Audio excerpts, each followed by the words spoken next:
Hello friends, welcome to my YouTube channel Android Gateway. In today's video is about GoTranscript audio test. So first of all, you must read GoTranscription guideline to pass GoTranscript audio test, and you must apply all rules one by one into the transcription.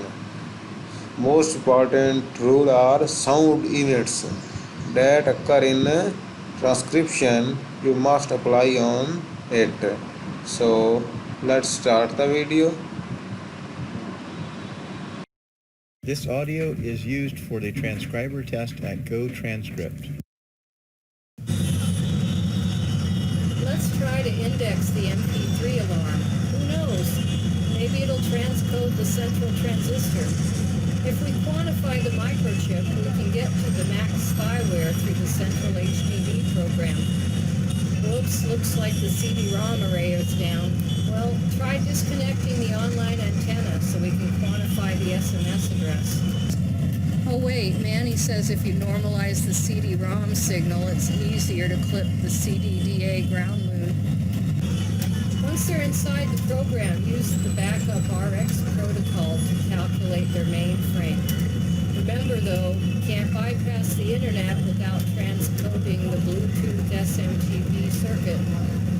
Now that I think about it, maybe you should try using the aliased HDA plugin. It'll shelve your dynamic transducer like you wouldn't believe.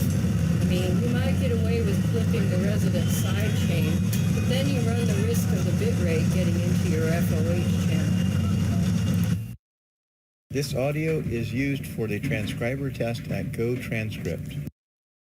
The TPS capacitor is down. See if you can reboot the virtual program so we can connect the Mac firewall. What if I navigate the open source ADP card? That should encode the FTP sensor. Meanwhile, you need to quantify the haptic IDE alarm. That should compress the SMS bandwidth. Someone told me that if you send the high-speed processor into the feed, it'll inject the address by parsing its PPPoE capacitor. I think it would be better to use the Ethernet AGP circuit, then network the neural monitor.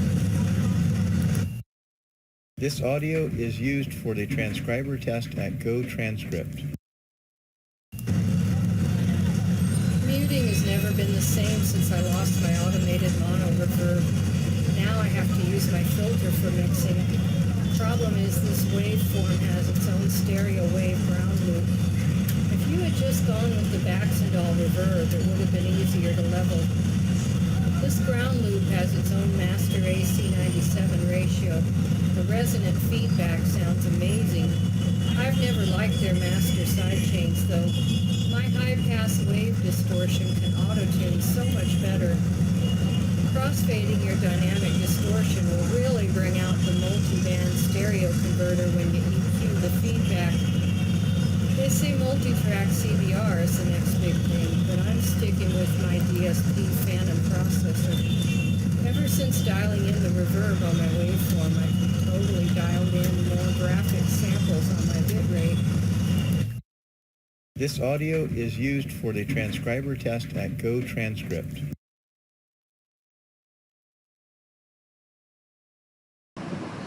So this is the video for today. I hope you like the video, and please subscribe my channel for more latest updates. Thank you very much.